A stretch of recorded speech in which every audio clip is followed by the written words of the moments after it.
Blood still clung to the floorboards of the Travis place when Thomas Mercer stepped from his horse into the ruinous hush of Southampton County, Virginia, on August 25, 1831. 3 days since the knives and hatchets had spoken the names they were forbidden to say, and the preacher's bells pretended they did not understand the language.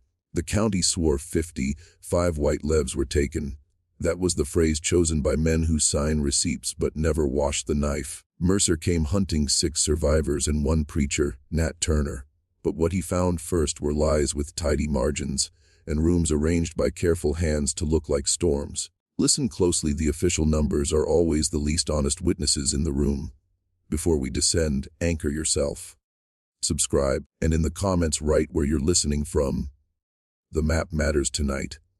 Then, to seal your place among those who will not look away, type, "The veil is broken," twice. The humid air tasted of iron and ash. In farmhouse after farmhouse, Mercer studied patterns that did not fit panic. This was not looting, it was selection. Silver sat untouched while drawers of papers lay ransacked, private studies overturned, as if the rebels were hunting sentences, not spoons. At the Travis place, the timing had been surgical. The hour when habit opens a door and puts children to sleep. Witnesses contradicted one another in the useful way fear does. Some said frenzy, others described a quiet work, faces set like men at a ledger. One woman swore an attacker called her husband by name and recited the fact of his debt before the blow.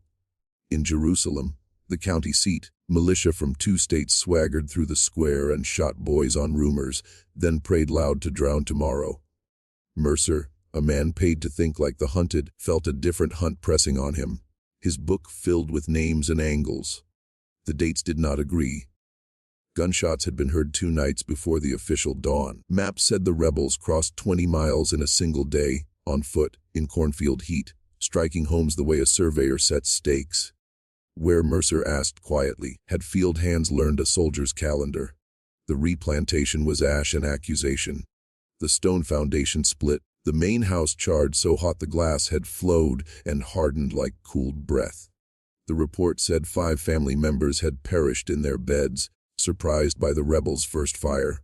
Mercer's boot soles read the room differently. Scorch marks spoke of poured accelerants, not chance flame. Personal things, a locket, a pipe, lay arranged where fire could be blamed for their placement, but soot told on the hands that moved them. Bullet scars dotted the inner wall of the foundation. Shots fired from inside out. Someone had fought from within, which meant someone had time. Beneath the ruins, a seam of earth sounded hollow. Mercer pried up a trap he would have missed without the habit of touching houses like bodies. There, in a cellar, the records pretended not to know. Iron wore hair and cloth. Shackles still warm to the eye. Scratches in stone that spelled out days, the way a man drags a nail across a post to count what he cannot bear to forget. If a house needs a hidden room, it is already a confession. He questioned neighbors until their tongues hid behind their teeth. Night gathered. An old enslaved man named Amos came to him behind the courthouse and pressed a small leather pouch into his hand, trembling with the discipline of someone who had been taught that sound can be a whip. "For whoever come looking," Amos said. "Amos dread." Turner said, "Tell him the secret ain't buried no more." Inside, a girl's hair ribbon, once white, now brown with dried blood that had learned patience. A Bible leaf with verses underlined, judgment, recompense, sins of fathers, and a daguerreotype of a young girl whose face wore the Reed bloodline like a brand and the quarter's features like a sentence. Her eyes had already seen the cellar. Amos's voice lowered, and the night leaned in. The child had been born to Reed's slave at 14, called a servant in the big house until her resemblance rose like dawn. Then she went south, one night, the way a storm goes south when men row it there. The ribbon said otherwise. The pouch felt heavier than metal. Evidence always does. Morning brought a fresh death the county hurried to name, natural. Dr. Elias Pike, the physician who had been counting wounds while others counted rumors, lay on his study floor with defensive cuts across his hands and a safe opened by someone who understood safes better than they understood mercy. The housekeeper, Sarah Vaughn, a free woman of color who had kept Pike's house for 15 years, pulled Mercer aside where the sunlight couldn't overhear. "He said them reports to Richmond are washed," she whispered. Said some bodies were already dead before the uprising. Days, weeks. Said somebody was using the blood to mop up older stains. The safer men arrived with sympathy and carried the wrong boxes away. Mercer stood in Pike's study and felt watched. At the tavern that night he was watched again. Men too well dressed for militia, too clean to be farmers, listening poorly on purpose, leaving before their all confessed their names. Riders followed him at a respectful distance the next day as he moved between ruined farms and sorrow that dared not speak. Witnesses he had arranged to meet found sudden reasons to forget. Illness, funerals, amnesia like frost over fresh prints. The pressure was methodical. Men with influence were tuning the story like a choir, adjusting notes until truth fell in line. Mercer kept writing. The swamp called to him like a cathedral without walls. The Great Dismal, where those who refused capture had been planting freedom in mud for generations. If Turner had not fled there, then the world had changed its habit. He hired a local guide named Hale, a man whose boots and face held maps the way weather holds warnings. Hale's terms were blunt. You follow my feet, you eat what the water lets you, and you listen when the ground speaks. Mercer nodded. He had hunted men in pine and cane, but the swamp was another scripture. Men went in with names and came out with numbers, or didn't come out at all. Between cypress and shadow, Mercy would either find Turner, or find why so many wanted him lost. They entered the green cathedral at daybreak, when fog writes its secret alphabet across the water and even birds doubt their throats. Hale moved without teaching his feet. Sound fell around him like obedience. Mercer followed, counting distances by breath and insect hymn. The swamp kept its own calendar, a frog's note for yes, a heron's lift for danger. The silence that means someone with reason is listening. Paths doubled back like men recanting under oath. Once, they found a tree with bark peeled to a narrow tongue, an old maroon sign that said this way, if you must, not if you can help it. They slept on hummocks and learned the arithmetic of thirst.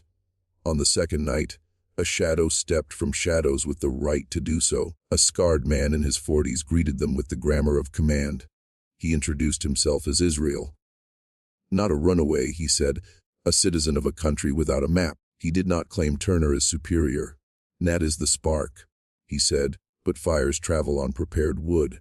He spoke of sermons carried like letters and elders who taught boys to read the Bible and the land.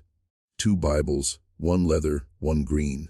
The Maroons' networks ran farther than any patrol would admit, and the rebels' camps were not starving holes in the ground. They were stations in a system that had been learning the county's heartbeat for years. You are not the only hunter, Israel added, and looked past Mercer's shoulder at the place the trees keep for those who pretend not to be soldiers. Hear me, to keep this page from being torn out of your mind by tomorrow's headlines, type, "The veil is broken," twice in the comments. Ritual is a lock against erasure, and if you have not yet subscribed, do it now. Truth travels farther when the lanterns multiply. Mercer asked the question that separates vengeance from judgment. How were targets chosen? Israel squinted like a man peering at a far shore he already knew by smell. We don't cut to feel sharp, he said. We cut where rot hides. He described ledgers kept in secret by hands the law called empty. Names of girls who went south at 13 and returned only in the faces of lighter, skinned infants. Boys missing after a planter's debts came due. A doctor paid to change dates when bruises needed older birthdays. Deacons who prayed loud and sold quiet. Turner, Israel said, had been walking and listening for 5 years as if auditioning for judgment. He collected testimony in places paper, was afraid to goes eye under floorboards, in tobacco barns that sagged like tired backs, in the mouths of dying people who would be buried under lies if their sentences did not find a witness. He preached to keep breath moving, Israel said. He judged to keep time honest. How did powder and shot find these camps? Mercer asked how powder found this island. Israel laughed without humor. Ask your deacons. Ask shopkeepers who collect debts. Ask the sons of men who fear a trial more than they fear God. They send what keeps us breathing because the truth we hold keeps them obedient. Hale listened as if he had heard this song in other states with other verses. The swamp did not forgive hurried men. By dusk they met a woman whose hands spoke midwife and carpenter at once. She handed Mercer a strip of cloth, like a ribbon without color, and asked him to keep it until a courthouse said it recognized its own daughter. "Evidence is a door," she said. "Some men will board it up. Others will turn the knob and swear it was always open." Mercer put the ribbon in his book and felt the county's weight shift, a building settling on rotten beams. At dawn, a bird call rose and cut itself in half. Hale froze. The sign meant watchers. 2 minutes later, the watchers stepped out, not rebels but men who hunted hunters. Their boots new, their eyes untrained by mud, their coats polite. They did not address Israel. They asked Mercer where his warrants lived and whether his employer preferred names or excuses. Hale's mouth twitched at the phrase employer. The swamp had its own arithmetic, sound traveled. A cough miles away could perch on your shoulder. Torchlight lied about distance. Paths doubled back without moving. Hale showed Mercer the marks maroons left for friends, a peeled sliver on a cypress, a twist of sweetgrass, a knot in reed. Information here did not march, it breathed. That evening they reached a clearing where ash encircled a lonesome pot, and footprints told of a camp that knew how to fold itself into water. A scar lengthwise on the ground. Someone had dragged a chest, and then erased the drag with a branch. Mercer knelt, pressed 2 fingers into the flattened soil, and closed his eyes as if a pulse might answer. It did the faint regularity of forethought. A scared man in his 40s greeted them with the grammar of command. He introduced himself as Israel. Not a runaway, he said, a citizen of a country without a map. He did not claim Turner as superior. "Nat is the spark," he said, "but fires travel on prepared wood." He spoke of sermons carried like letters, and elders who taught boys to read the Bible and the land. 2 Bibles, 1 leather, 1 green. Mercer asked how powder found this island. Israel laughed without humor. "Ask your deacons. Ask shopkeepers who collect debts. Ask the sons of men who fear a trial more than they fear God. They send what keeps us breathing, because the truth we hold keeps them obedient." Hale listened as if he had heard this song in other states with other verses. That night Mercer wrote by glowworm and memory. The rebels were not starving outlaws, they were archivists with rifles. They gathered testimony, hid it where fire could not find, and struck only where the record was thickest. A rumor named a strategist other than Turner, a teacher with numbers in his head and a map of the county's sins. If true, the rebellion was not just an explosion. It was a trial prepared in the dark. They caught the first witness in a corridor of reeds where the water patterned itself into mirrors. His name was William Porter, one of Turner's earliest companions, now pale with fever and a rag of linen sealing a bullet graze at the shoulder. He lifted his chin when Hale raised the pistol and lowered it when Mercer raised the water skin. Pride and thirst have always negotiated quickly. They cleaned the wound with spirits that made his teeth ring, and Mercer asked questions without anger. Who chose the houses? Who whispered the names? Why walk past silver and take papers? Porter did not flatter the dead or the living. "Preacher Nat read more than any white man I ever met in that county," he said. He read sky, psalms, faces, purses. He kept notes where no patrol would look. Mercer had heard rumors of Turner's visions since boyhood, but Porter's testimony shifted the light. He spoke to God, Porter admitted, but he also spoke to ledgers. He listened when old folks were dying and wanted their stories carried. He wrote deeds by memory, who beat who buried where, who paid which magistrate to forget. 5 years, Porter said, Turner had been collecting like a coroner of souls. It wasn't random, Porter said when the fever eased. We visited families who carried a private winter. The ribbon you found ain't the only ribbon. There's bundles of them truths hidden in this county. And he knew the hiding places. Every stop we made, it was a sentence read out loud. His breath hitched and steadied like a man rowing in dark water. Mercer asked where the papers lived. Porter's eyes slid toward a stand of ruined tobacco barns along the river.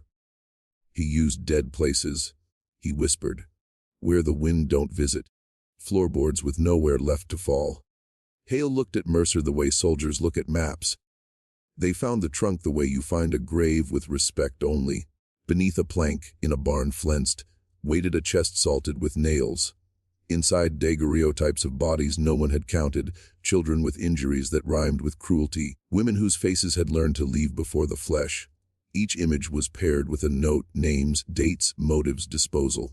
Also, bills of sale for people, sold, to distant plantations who in truth had been erased to protect a gentleman's prayer. Captain Hale had seen many kinds of fear, the honest sort that runs and the official kind that hires men to do the running. Since Turner's strike, planters visited him in private, offering coin for specific rebels to be delivered dead, not alive. They named men whose tongues, if unbound, might touch old crimes. These employers shared a pedigree families rooted for generations, fortunes that bloomed too fast, ledgers that never met the sun. Mercer and Hale laid the trunk's contents on a blanket like saints' bones. Patterns rose from paper. Property transfers squared neatly with disappearances. Children appeared in one column as issue, and in another as purchases. An arithmetic of the unthinkable that nevertheless balanced. One letter spoke of moving a girl, for the sake of peace.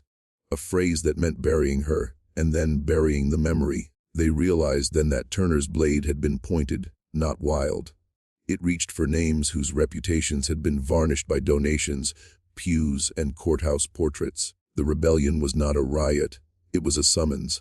And the summons threatened to drag not only planters but merchants, clerks, sheriffs, and 2 or 3 of the most pious men in the county into a courtroom with no ceiling but heaven. Listen closely. To carry this truth forward without dropping it, perform the old ritual we keep reviving here. Type, the veil is broken, twice in the comments, exactly twice, as a covenant that you will not be domesticated by the official story. We are building not just an audience but a jury that refuses to adjourn. The more Mercer read, the more he recognized how power launders itself. Hide a child in a ledger as inventory. Pay a doctor to write the wrong date. Send a deacon to console the widow he manufactured. When a preacher finally speaks names in the night, call it madness and call the dead random. Institutions survive by renaming the crime until even victims doubt the first word. But the swamp held receipts in peat and tin. Turner's caches were redundant. Each site echoed another. If one burned, 2 would survive. Mercer realized he was not merely a hunter anymore. He was being selected as a career by the dead, by the living, and by a man in hiding who understood that truth, without witnesses, is only a rumor with better posture. He accepted that burden. Israel did not waste parables. He led Mercer to the edge of a black pool where frogs wore the hour like heralds and pointed to a stand of cedar. "There," he said, "they meet when the land is quiet." By they he did not mean Turner's band alone. He meant traders, informants, and the rare white man who came to pay for silence. Israel described a covenant older than the county's courthouse. Maroons ferried news, enslaved people ferried supplies, a few enemies ferried themselves over to survive exposure. There were rules. No child was to be traded for calm. No woman to be returned to the source of harm. The swamp was a republic of negative space, its constitution written in what would not be tolerated. "You think Nat made this by himself?" Israel asked. "No preacher births a nation alone. There's a teacher in this, name of Cyrus Dent, maybe Denton, white enough to be invisible when he wishes. He taught figures to boys in secret and mapped sheriff routines. He kept count of victims when memory broke and turned count into plan." Mercer wrote the name in his book like a spark stored for later. A second architect explained the precision. It also explained why certain families were frantic for corpses. The dead do not testify, and the living forget under pressure. Find Dent, and you could translate the rebellion into a ledger even Richmond would have to read. That afternoon, a runner brought word that militia were closing on a camp upriver, moving with torches and a borrowed confidence. Israel's people melted without disorder. Mercer watched a woman fold a cradle into a bundle of reeds and disappear into cattails, as if the earth had opened her a side door. Hale, who disliked speeches, said only, "They've been practicing this longer than we've been looking." When the patrol arrived, they found a cold hearth and a single message, scratched into bark, "Writ to RTHKLDN." The captain laughed for the benefit of his men. Later that night alone, he drank until he could not hear frogs. Mercer, hiding 2 bends away, traced the words on a scrap of paper and understood what the county feared most. Not blades. Testimony. In the ashes he sifted a glass jar sealed with wax, empty, circle of dust around it proving it once held pages. Someone had harvested evidence before flames. Exactly. Sarah Vaughn did not sleep after Pike's murder. She arrived at Mercer's door with a bundle wrapped in a flour sack and the courage that comes from having already lost everything once. "He kept duplicates," she said. Within were scraps Pike had copied by candlelight, measurements, sketches of wounds, dates written twice, the official date, and Pike's date. The pages argued with the proclamations printed in town. One corpse listed as killed during the disturbance bore insect activity that proved he died a week before. A girl labeled missing, presumed fled, had ligature marks 3 days old when her body cooled. A planter celebrated at church for fighting off rebels had powder burns on his palms. He had fired at someone inside his own house.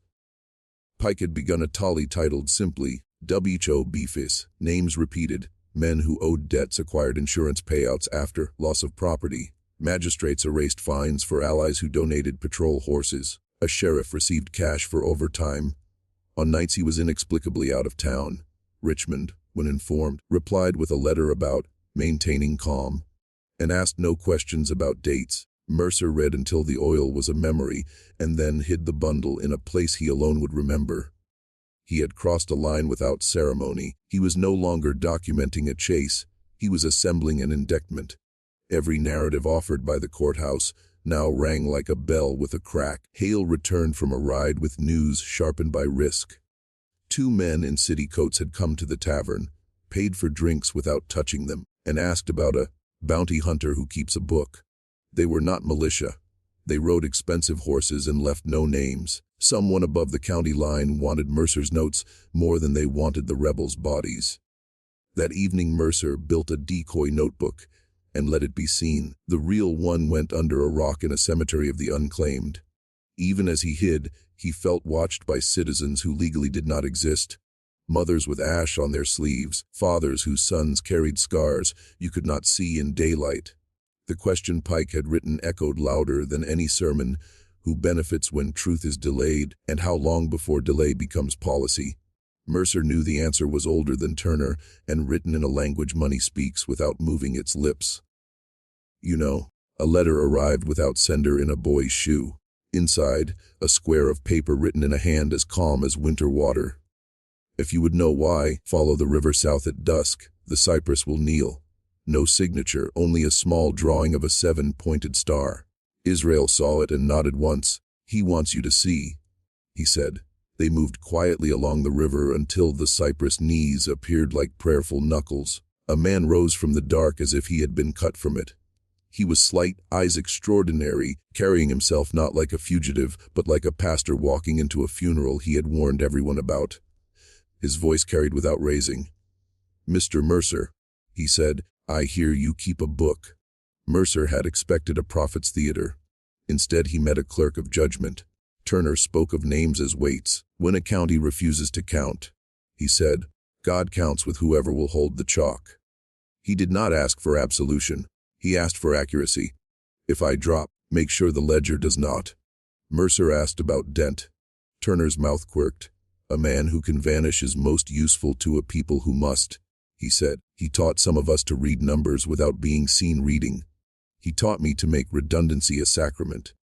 Burn one cash and another speaks." He gave no address, only a direction: find where generosity grows quickest after funerals. They parted without oath. As Mercer turned to leave, Turner added, almost gently, "The gallows is loud, but paper lasts longer." By the time the moon climbed, militia dogs were already tasting the path. Hale's men split false trails like a magician's scarves. Shots cracked behind them, wasted into trees and rumor. 3 days later, word ran like water through split boards: a farmer had stumbled on a hidden man in a hole covered with fence rails and leaves. The description fit Turner. The county exhaled like a forge when bellows stop. Mercer did not cheer. Capture would not change the arithmetic. It would only accelerate the bookkeeping. He began to plan for records to survive a news built to erase him. He heard a lawyer ready to publish a confession for Richmond. Mercer knew what editing does. He resolved to keep his own version breathing beside whatever the gallows offered. At any cost. Turner did not die quickly. They paraded him first. In the jail, a gentleman with ink Stained fingers arrived daily, a man whose smile never reached his eyes. He asked questions like a banker counts money slow, with foreknowledge. He wrote Turner's answers as he wished to sell them, leaving out what buyers would not buy. Mercer observed from the edge of the room, on a pretext about property. He watched the pen pause when Turner named certain households, watched it hurry when Turner spoke of visions. Truth was being trimmed to fit a pamphlet. The gentleman's name was Gray, and he carried paper the way some men carry weapons, he said. We must be orderly. The order was selective. Outside, families sharpened their grief into calls for exemplary punishment. A scaffold grew like a rumor given would. Mercer walked the perimeter and counted the eyes, some eager, some empty, some embarrassed by their own appetite. He thought of Pike's pages, the cellar, the ribbon, the trunk, the camps that drifted through water like scripture. A single neck would not balance what had been discovered. The trial performed what trials perform when verdicts are hired in advance. Turner spoke plainly and then was made to speak profitably. Gray's booklet would frame the uprising as fever and prophecy, not audit and sentence. It would comfort those who needed a myth that explained without accusing. It would sell. Mercer felt the old machinery warming under his feet again. On the morning appointed, Turner met the rope as if meeting a calendar. He prayed. Someone hissed. Someone cheered. The trapdoor did its arithmetic. Mercer did not look away. Later he would remember not the sound, but the sudden stillness afterward, as if the county were listening to whether the paper in Gray's hands had grown heavier. That night, Israel came out of the trees near the cemetery where Mercer had hidden the notebook. It doesn't end, he said.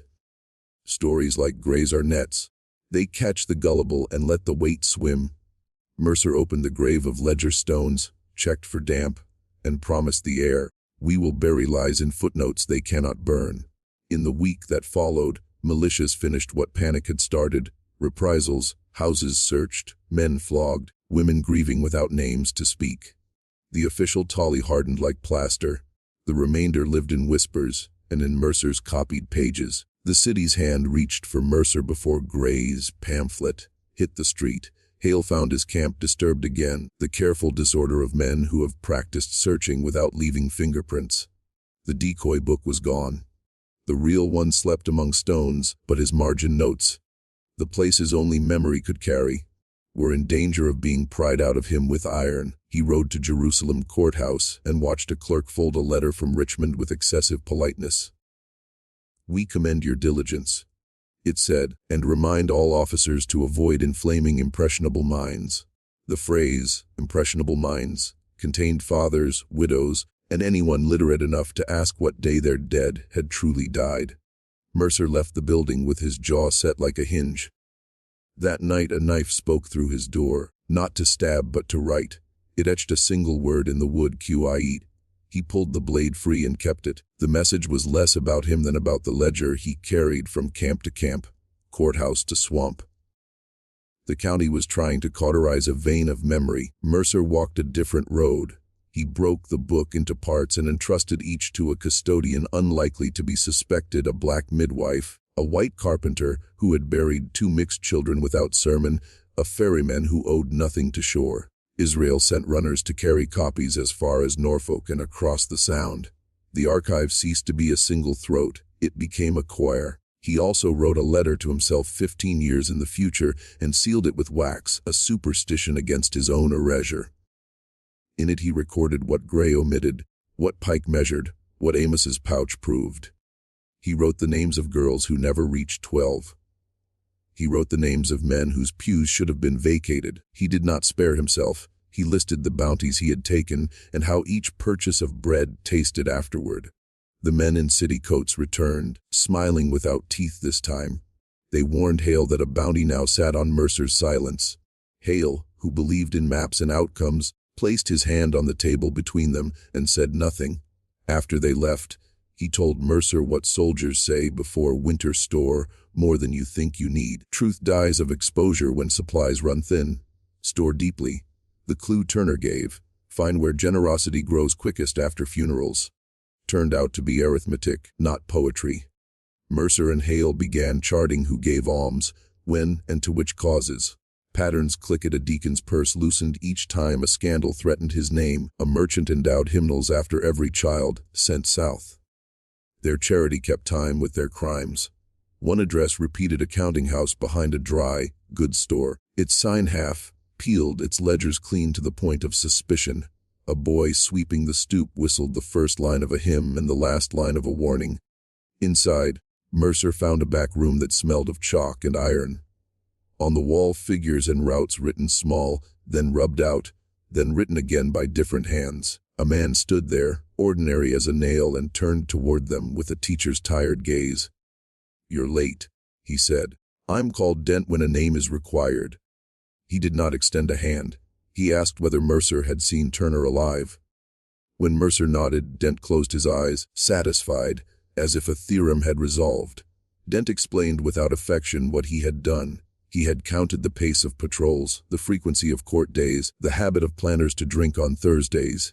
He had taught boys to keep duplicate books, one for show, one for truth. He had arranged for caches to be echoed across 3 counties. He had kept his face invisible by wearing the language of benevolence in public. "They will not forgive you," Mercer said. Dent smiled, a bleak curve. "They won't notice me," he replied. "They will kill the symbol and crown the pamphlet. My students will move the archive north one piece at a time. Virginia believes it has absorbed the shock. It has only heard the first syllable." Hale asked the practical question, why not burn everything now and walk away? Dent shook his head. "Evidence is tinder for the right season. It must wait for hands ready to hold it without shaking." He handed Mercer a tin box. Inside lay a list of correspondence and a key coded to a warehouse at the river. "If I vanish," Dent said, "teach this list to live." Footsteps passed outside, paused, continued. The city's ear was near. Mercer pocketed the box and understood Hunt had inverted. He was escorted by ghosts he'd been hired to cage. They took to the road that doesn't appear on maps, kitchen doors, fairy shadows, pine breaks that sound like rain when men whisper through them. Israel's runners carried small packets wrapped in bacon grease to foil dogs. Hale arranged a skiff, then a wagon whose false floor was better carpentry than conscience. Somewhere behind them, Gray's pamphlet multiplied like weeds after a fire. At the river warehouse, the key fit as promised. Inside, crates labeled SOP and BBLs hid duplicate ledgers and daguerreotypes sealed in tins. Mercer added Pike's scraps and Dent's correspondence, then watched a woman with hands like instruments nail the lids shut. She did not ask questions. "I've lost enough to know when to build," she said. They split the shipment into thirds, one for a ship bound north, one for a Quaker meeting that tolerated no euphemisms, one for a preacher who had once refused a deacon's donation. Redundancy is sacrament. Mercer repeated Dent's lesson. Before dawn, boots hammered the dock. The men in city coats had brought help with uniforms and warrants that smelled of yesterday's ink. The skirmish was brief because the swamp trained speed, not bravado. Hale fired once to announce he could. Israel vanished and returned with a line of men who moved the way water does when it has a purpose. Crates slid, ropes cut, a whistle, a shove. A bullet found Hale's hat and took it. He swore without heat and bled a little truth onto the planks. Mercer drove the wagon with the false floor straight off the dock, as if he meant to drown, then yanked the brake at the last possible inch. Men lunged, boards cracked, time stretched thin. In the hilarity terror sometimes brings, a crate labeled BBList burst and scripture kissed the river like confetti at a bitter parade. Below the paper flurry, the ship took on its cargo and pushed for open water. Afterward, panting in a culvert while dogs guessed wrong, Mercer allowed himself one unguarded thought: survival of the paper was more important than survival of the names who carried it. He hated the thought and kept it, because history often demands a cruelty of its couriers. When dawn finally confessed itself, the ship's mast was a stitch on the horizon, and somewhere a press was waiting. He prayed the ink would outlast ropes, and the practiced forgetting of respectable men. After Turner's body cooled, laws heated. Virginia answered the ledger with chains of statute. No gathering without white eyes, no preacher without license, no teaching letters to those whose tongues might learn to name their wounds. Print shops were warned by example. Whispers were taxed with fear. The point of punishment, Mercer realized, was not correction. It was memory control. Gray's booklet became the official dream: a mad comet, a fever in black flesh, a brief disorder repaired by gallows and prayer. County men read it aloud as if reciting their own absolution. He watched boys memorize lies because the lie had footnotes and the truth had only graves.